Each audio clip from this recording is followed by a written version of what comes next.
My name is Ruby Ortega. I'm 30 years old, and for 7 years, my family never once asked how their lives stayed perfectly afloat.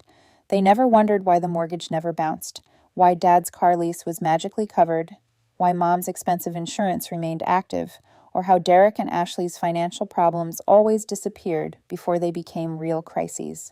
They didn't ask because they assumed none of it had anything to do with me. I was the quiet daughter, the background figure, the one with the boring finance job, the one who showed up to dinners out of obligation rather than invitation, a presence that filled a chair, not a space, in anyone's life.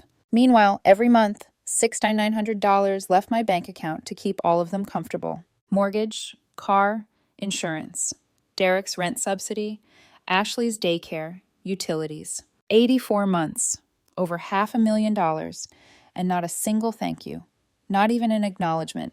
They had no idea. They never cared to find out. I wasn't doing it for gratitude. I wasn't even doing it for approval. I did it because they were my family. I wanted them to be okay, even if that meant I stayed invisible. What I didn't know was that invisibility becomes unbearable the day someone points at it. The message came the night before Derek's big promotion dinner. A text from Mom at 9:47 p.m. Derek's promotion dinner tomorrow, 7 p.m., Russo's Steakhouse. You should come. Not, we'd love to see you. Not, it would mean a lot. Just an obligation. Still, I went. Of course I did. I arrived at 6:55 p.m. The private dining room was packed. Laughter, clinking glasses, relatives passing phones around to show Derek's latest achievement. 20 chairs lined a long, polished table. Mine was the last one, at the very end, right beside the swinging kitchen door, where waves of heat and shouts from the cooks blasted out every time a server pushed through. Derek sat at the head of the table looking like a magazine cover. Mom and Dad flanked him, as if this were an award ceremony. Ashley leaned in close to Mom, glowing with pride. That wasn't even hers. I sat. No one looked at me. Uncle Tom didn't nod. My cousins didn't make eye contact. A server nearly hit me with a door. I folded my napkin while half the table took selfies with Derek. Dad stood first to toast. To my son Derek, VP of Sales at 35, proof of hard work. Applause thundered. Praise flew across the table like confetti. Ambitious, brilliant, unstoppable, golden child. They listed every compliment known to mankind. My existence down at the far end didn't enter anyone's mind for a single syllable. When the noise settled, I leaned toward Derek and said softly, "Congratulations. VP is a big deal." He nodded. "Thanks, Ruby." Then turned away before I even breathed out. Mom and Ashley were talking loudly. "Mom, did you see Derek's promotion post? 2,000 likes already." "So proud," Mom said, beaming. Ashley whispered something to her, glanced toward me, whispered again. Mom sighed. Then Ashley raised her voice. "Ruby." A slight hush passed down the table. I looked up. "Yeah?" Ashley tilted her head. "Why are you even here?" The table didn't go silent, but it leaned that way. People glanced over with thin interest, the way you might look at a noise you hope goes away. I blinked. "What?" "You're not adding anything. You're just sitting there. This is a celebration dinner for people who matter." Mom nodded, exasperated. "She has a point, Ruby. Why did you come?" My throat tightened. "You invited me." "Out of obligation," Mom said. "Not because we wanted you here." Dad set down his utensils. "You bring this negative energy. Always have." I felt my pulse in my ears. "I'm not You are," Dad said. "You've always been jealous of Derek." Derek stiffened but said nothing. Not one word. Ashley smirked, like she'd been waiting years for this moment. Mom leaned in. "Just because you pay for things doesn't mean you matter, Ruby." The words struck a part of me no one had ever seen. I stood. The napkin slid from my lap, drifting to the floor. "You're right," I said. Mom's eyebrows lifted. "What?" I pulled my phone from my purse and placed it in front of Dad. "You're right," I repeated. "Money doesn't mean I matter. So why am I paying for all of you?" Dad laughed uncertainly. "What is this?" "Your mortgage," I said. "Your car, Mom's insurance, Derek's rent, Ashley's daycare, utilities." Ashley's smirk fell. Derek's jaw dropped. Mom's hand flew to her mouth. "For 7 years," I said, "every single month." Silence. Heavy, suffocating silence. I placed $75 on the table for my untouched meal. "Enjoy your celebration." I walked away as 20 stunned faces watched the person they'd never cared to see finally step out of their shadow. And as the doors swung shut behind me, I felt something I hadn't felt in years. Not guilt, not regret, not fear. Relief. Because I understood, with crystal clarity, They'd never cared who kept them afloat, but they were about to learn what drowning felt like. That night, after walking out of the restaurant, I didn't cry. I didn't shake. I didn't even replay the scene in my head the way people do after something humiliating happens. I drove home in silence, parked, and walked up the stairs to my apartment like it was any other Friday. The moment I closed my door, the calmness settled in fully. Quiet, steady, almost unnerving. Like a lake right before a storm. At 9:14 p.m., I opened my laptop. 7 years of hidden financial lifelines were stored neatly in automatic transfers, disguised subsidies, and corporate benefits I'd rerouted without anyone ever questioning it. They trusted systems, not me. That was the problem. They believed in assistance programs and lucky timing, but not the possibility that I had been the one holding up the foundation of their lives.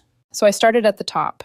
Mortgage, cancel. Dad's car lease, remove authorization. Mom's health insurance, withdraw dependent coverage. Derek's rent subsidy, terminate corporate housing program. Ashley's daycare scholarship, revoke financial aid. Utilities, subscriptions, automatic bill pay. All of it. Gone with a click. By 10:47 p.m., everything they depended on for stability had been erased. Every month, I had been the silent force preventing disaster. Tonight, I simply removed myself from the equation. It felt like unhooking myself from a machine that had been draining me dry. I made myself a cup of tea, turned off my notifications, and went to bed. For the first time in years, I slept through the night. But my family didn't. At 6:02 a.m., my phone buzzed itself nearly off the nightstand. I woke to 47 missed calls, 83 text messages, and 12 voicemails. I scrolled, reading none of them. Dad had sent the first message at 3:42 a.m. Mortgage payment bounced. Bank called. What's going on?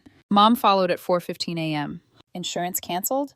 They won't cover my medication now. Ruby, please call me. Derek's came at 5:03 a.m. Landlord says subsidy ended. Rent is $4,200. WTF did you do? Ashley's at 5:47 a.m.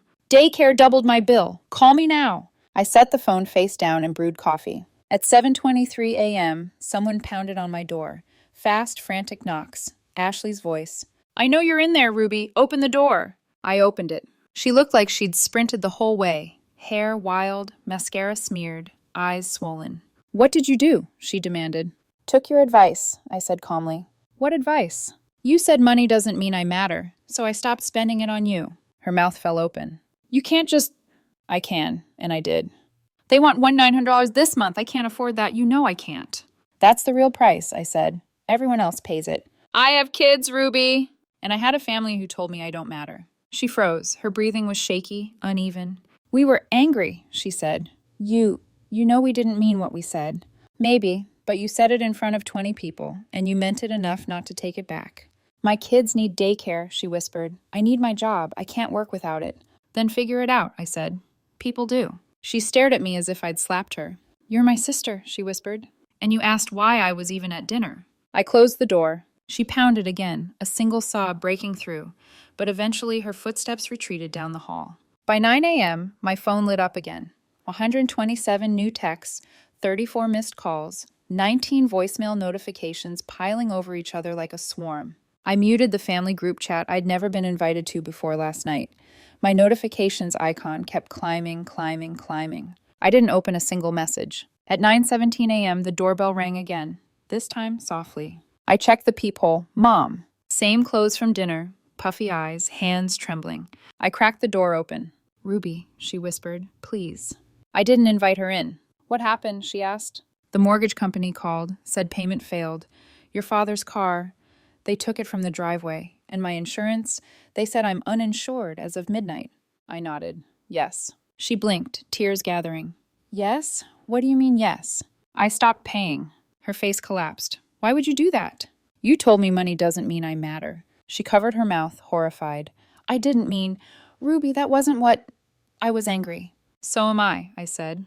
But I didn't scream at you in a restaurant. She gripped the door frame like she needed it to stand. We'll lose the house, she whispered. We can't afford it. You couldn't afford it for 7 years, I said calmly. You just didn't know it. Her eyes widened. What does that mean? It means I paid every bill you thought you could handle. She swayed. Why didn't you tell us? Because I thought maybe helping would make me matter. Her jaw trembled. You do matter. You made that very clear last night. She shook her head desperately. Ruby, please, we can fix this. No, I said softly. You can fix this. She broke. Tears streamed down her face in silent lines. I didn't move. I didn't reach out. For once, I let her feel the full weight of the world without stepping in. After 3 minutes, she turned away, shoulders shaking, and walked down the hall. At 10:23 a.m., Derek called. I answered only because I wanted to hear his excuse. Ruby, what the hell? Good morning, Derek. My landlord says I owe $4,200. He said the subsidy ended. Were you paying part of my rent? For 3 years. Why? Because you couldn't afford your lifestyle. You should have told me. You didn't ask. This is insane, he snapped. You're screwing up my life. I stopped screwing up my own, I said. You'll adjust. He breathed angrily into the phone. Turn the payments back on. No. You can't just abandon us. I'm not abandoning anyone. I'm just not paying for you anymore. That's the same thing. Then your family bond was never love, I said. It was dependency. I hung up. Blocked his number. At noon, Mom, Dad, Derek, and Ashley showed up together, panic in their faces, desperation pooling under their voices. They begged. They cried. They promised to treat me better. I told them no, because none of them were there to apologize. They were there for the money. And once you see that clearly, you can't unsee it. The moment the hallway fell silent after my family left, I locked the door and leaned my forehead against it. Not out of sadness, not out of guilt, but out of a strange, deep quiet I hadn't felt in years. A quiet that said, you finally stopped being their safety net. I made lunch, ate in peace, sat on my couch watching the sun move across my living room wall. It felt like breathing without weight on my chest for the first time in my adult life. But peace doesn't last long when people are used to living off your silence. At 3:15 p.m., my phone rang from an unknown number. Aunt Patricia, the caller ID eventually revealed as I picked up. Ruby, honey, your mother told me everything. Are you all right? I'm fine, I said. She said you canceled all the payments. I did. And that you'd been paying for years. 7. A long pause. Patricia exhaled like she was bracing herself. That's a lot of money. 579,600 so far. She whistled under her breath. Lord, Ruby, that's half a house. That was their house. Another pause. Your mother is devastated. I'm sure she is, I murmured. Losing free money is hard. That's not fair, Patricia said softly. They love you. No, I corrected gently. They need me. That's different. She didn't argue. That silence told me she agreed. What do you want, Ruby? She asked. What would make this right? Nothing, I said. I'm not looking for anything. Not closure? Not an apology? If I wanted apologies, I would have asked for them years ago. She sighed sadly. Things are about to get messy, you know. I know. And I did. Because within the next 48 hours, everything began to collapse. Dad's car was repossessed at 9 a.m. Monday morning. Mom's insurance company formally notified her she was no longer covered. Ashley was forced to take unpaid leave because daycare wouldn't accept her kids without payment. Derek's landlord threatened eviction if full rent wasn't received by the 15th. The group chat, yes, the one I'd never been part of until now, exploded minute by minute. Mom, I don't understand why she is doing this. Derek, she's having a breakdown. Ashley, she's punishing us. Dad, we supported her. Cousins chiming in with questions. Uncles with opinions. Aunts trying to mediate. Then, inevitably, Aunt Patricia. She paid for everything, for all of you. Silence followed. Then Derek. What? Ashley. You're joking. Mom. It's complicated. Patricia. Not really. She saved you. I watched the messages scroll like a bystander at the edge of a car crash. Detached. Observing. Not hurting anymore. Just done. I left the group chat. Muted all notifications. Went back to my quiet evening. The next morning, I called my lawyer, Margaret, a woman so ruthless and efficient she could slice steel with her voice. Ruby, she greeted, what can I do for you? I need to update my will. Of course. Who are we removing? All of them. There was a 3-second pause. Understood, she said. And the beneficiaries will be? Charities, all evenly split. Anything else? Yes, I said. I need documentation of every payment I made for them. Itemized, dated, categorized. Are you anticipating legal conflict? I'm anticipating desperation. She chuckled, but it wasn't amused. It was sympathetic. I'll prepare everything, she said. And Ruby, for what it's worth, I'm sorry. I'm not, I said. And for the first time, I realized that was true. Meanwhile, my family continued unraveling. Mom showed up again 2 days later. this time looking smaller somehow. She held my doorframe like it was the only thing keeping her upright. "We're going to lose the house," she said. "We already got the notice." "I told you," I replied calmly. 30 days. "We can't afford anything," she whispered. "You've been living on money you never had." Her eyes filled again. Would you have told us eventually?" "No," I said, "because you never asked." She swallowed hard. "Would we," her voice cracked, "would we have treated you better if we'd known?" "That's my question," I said quietly. "You tell me." She opened her mouth, closed it, did it again, but no answer came out. And that silence, her silence, was the clearest answer I'd ever gotten from my family. She left without saying anything else. 3 days later, Derek lost his job. Not demoted, not written up. Fired. Performance issues. He had never been ready for VP. A fancy title had shielded him from reality the same way my money had shielded him from responsibility. Without those protections, everything crumbled. He called me from the parking lot of his office, voice shaking like he'd swallowed broken glass. "You ruined my life," he whispered. I didn't even flinch. "No," I said. "I stopped paying for the life you pretended you built." "Please," he said. "Please, Ruby, help me." "How?" I asked. "By giving you money or giving you accountability?" He didn't answer. He hung up crying. And for once in my life, I didn't feel guilty for his tears. By the end of the week, the entire family was collapsing at different speeds, but collapsing nonetheless. Cars lost, insurance gone, income disrupted, housing at risk. Living the lives they should have been living all along, lives they could actually afford without my invisible wallet propping them up. And as I sat in my apartment sipping tea, watching the notifications fade, a strange realization settled in. I wasn't the one who fell apart. They did. All I did was stop holding them together. 2 weeks after the dinner, I was finally settling into a new kind of life, one where my phone stayed silent, where mornings weren't spent sifting through emotional emergencies that weren't mine, where my bank account actually grew instead of bleeding out quietly every month. I woke up without pressure, without resentment, without weight. It turns out peace feels unfamiliar at first, almost like guilt, except lighter. Then, at 2:34 p.m., on a Wednesday, security from my office called. "Miss Ortega, your brother is in the lobby. He says it's urgent." Of course he did. I could have said no, could have told them to escort him out, but something in me, curiosity maybe, made me sigh and say, "I'll be down." Derek was pacing near the front windows. His suit was wrinkled, his tie crooked, his hair messy. Not the polished VP the family used to worship. He looked older, smaller, human for the first time. When he saw me, he exhaled with relief. "Ruby," he said, "thank God." I stopped several feet away. "What do you want? Can we talk somewhere private?" "We can talk here." He looked around but didn't argue. His shoulders slumped. "I lost my job." I waited. "Okay. That's it? That's all you have to say? What else would you like?" He ran a hand through his hair. "I wasn't ready for VP. They shouldn't have promoted me. I tried to keep up. I really did. But without the apartment subsidy, without everything covered, He swallowed. "I was drowning, Ruby." "And somehow," I said quietly, "that's my fault?" His face twisted. "Everything hit at once.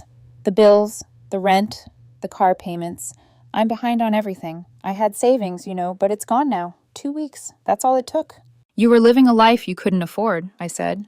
"A life my money made possible. You never built it. I did." "That's not fair." "It is," I said. "You worked for your salary. I worked to make your life look like success." His eyes filled with something like panic. "I'm living with Mom and Dad again." Of course he was. "In their rental?" I asked. He nodded. "Ashley's there too, with the kids. It's hell." "That sounds like a problem for all of you," I said. "You did this to us," he whispered. I stepped closer so he could see the truth plainly. "No, Derek, I stopped doing it for you. There's a difference." He stood there trembling, his jaw clenched like it hurt. Then he finally said the words he'd never said in 35 years of life. "I'm sorry." "For what?" I asked. "For that night. For not saying anything. For everything, I guess." "You're sorry because you lost your job," I said calmly. "Not because of how you treated me." "That's not true." "It is. If your apartment was still paid for and your VP salary still padded by my financial triage, you wouldn't be here." He couldn't deny it. He just looked at me with the hollow expression of a man whose illusions finally shattered. "I can't do this alone," he said quietly. "Yes," I replied. "You can. You've just never had to." For a moment, he looked like he might collapse right there in the lobby. "Ruby," he said, voice cracking, "please." I shook my head. "No." And I walked to the elevator as he called after me. I lost everything because of you. I turned just as the doors closed, meeting his eyes one last time. You lost what was never yours. The doors slid shut. Months passed. Life rearranged itself in ways I hadn't expected. I started dating again, slowly, cautiously. His name was Nathan. Warm eyes, steady voice, the kind of man who didn't need saving and didn't expect to save me. He laughed when I laughed, listened even when I didn't ask him to. For once, someone saw me without needing anything from me. Meanwhile, my family's world kept shrinking. Mom and Dad sold the house. Bought out equity barely covered their debts, leaving them with a two-bedroom rental on the edge of town. They each took part-time jobs, Mom at a grocery store, Dad at a hardware shop. Ashley quit her job after daycare became unaffordable. The three of them, four, counting Derek, slept in cramped rooms with arguments echoing through thin walls. Her kids shared a pull-out bed in the living room. Derek slept on the couch. It was never meant to be a home. It was a last resort. Aunt Patricia kept me updated, though never in a pushy way. Your father cried, she told me once, in the driveway, said he didn't know how he failed you so badly. I didn't know what to do with that. Sympathy tugged at something deep inside me, but only for a moment. Because it wasn't my job to fix what broke long before the money stopped. Then, 3 months after the dinner, a letter arrived. Hand-delivered. No return address. Derek's handwriting. I opened it and read the confession of a man who finally understood the cost of a life he never paid for. He wrote about failure, about regret, about how he and Mom and Dad and Ashley had built their entire identities on financial stability that had never actually existed. He wrote that he was sorry. He wrote that he wished he had defended me. He wrote that they should have treated me better. For a moment, I felt something, not warmth, not forgiveness, just a quiet acknowledgement of truth finally spoken. I folded the letter and put it in a drawer. I didn't respond. Some apologies aren't for reconciliation. They're simply the final page of a chapter that needed to end. 2 years after the dinner that detonated my family's illusion of stability, life looked nothing like it used to. Not for them. Not for me. I'd moved into a brighter apartment with hardwood floors and a balcony that caught the morning light. My savings had grown. My emergency fund was solid. I'd taken vacations. Real ones, where my phone stayed quiet and my mind did too. I'd been promoted at work. Nathan and I had settled into something steady, gentle, real. For the first time in my life, I wasn't holding anyone up but myself. And then, on an ordinary Thursday evening, the building manager knocked on my door holding an envelope. Someone dropped this off for you, he said. Didn't want to leave a name. I knew who it was from before I even opened it. Mom's handwriting always leaned a little left, like the letters themselves were bracing against a wind they couldn't see. I waited until after dinner, after the dishes were washed, after the apartment had gone still, before I let myself unfold the letter. Ruby, I don't expect you to respond. I don't even know if you'll read this, but I need to try. That beginning alone tightened something in my chest. Not pain, not guilt, just memory. She wrote about the house they'd lost, the part-time jobs they work now, how Dad's back hurt more these days, how Ashley's kids were getting old enough to notice that none of their classmates shared a room with 2 siblings and a mother who slept in the living room, how Derek still worked retail and came home exhausted every night. She didn't write to guilt me. Not this time. There was no pleading, no manipulation, just truth. She told me she finally understood that their comfortable life had never been theirs. It had been mine, my work, my sacrifices, my silence. She wrote, "We lived well without ever earning it. We thought we were stable. We were only supported." Then she reached the question, the one that had hovered like a shadow between us ever since the dinner. You asked if we would have treated you better if we had known it was you. I didn't answer then. I couldn't. I read slower, almost afraid of what came next. I want to believe we would have treated you differently, Ruby. I want to believe knowing the truth would have made us see you, really see you. But I'm not sure, and that is the worst part, because you deserve better than maybe. My hand tightened around the paper. It wasn't the cruelty I had expected. It was honesty. Painful, blunt honesty. She wrote about regret, not for losing the money, but for never realizing she'd already lost me long before the payment stopped. She wrote that Dad cried when he saw Derek sleeping on the couch, that Ashley apologized to strangers for her loud kids because she didn't know how to apologize to me, that Derek carried guilt like a backpack made of stone. She wrote, "You didn't betray us, Ruby. You freed yourself from people who didn't value you the way you deserved. And I am sorry I wasn't someone worth staying for." At the bottom was a closing line, short and careful, like she knew she didn't have the right to say anything more. I hope you're happy. I hope you built a life that feels like yours. Mom. I folded the letter slowly and slid it into the same drawer where Derek's apology lived. Not out of sentiment, out of clarity. Some things you keep, not because you want them, but because they tell the truth. I didn't write back. I didn't call. I didn't unblock anyone. It wasn't anger anymore. It was acceptance. They had learned the hardest lesson life could teach them. That comfort built on someone else's sacrifice is not stability. It's a countdown. And when the countdown hits 0, you fall. They spent years thinking I didn't matter. Years telling me, directly and indirectly, that I was an afterthought, a background character, an obligation. But when I disappeared, the truth surfaced like a wreck rising from the ocean floor. I had been the foundation the entire time. The house, the careers, the daycare, the insurance, the lifestyle, the illusion of success. All of it existed because I quietly carried the weight no one ever thanked me for holding. And when I walked away, they didn't lose me. They lost the version of me that kept them alive. I stood on my balcony that night, looking out at the soft glow of the city, and realized something simple but profound. I wasn't angry anymore. I wasn't grieving. I wasn't waiting for them to change. I was free. Nathan stepped outside, wrapping an arm around my waist. "You okay?" he asked. I nodded. "Yeah," I said. "For the first time, I think I really am." He kissed my temple. "Good, stay that way." And I smiled, because I knew I would. My family survived without me. Awkwardly, painfully, barely. But they survived. And I survived without them. Better, stronger, completely. In the end, money never meant I mattered. But walking away taught me the truth they never could. I mattered even when I stopped giving. I mattered because I finally chose myself.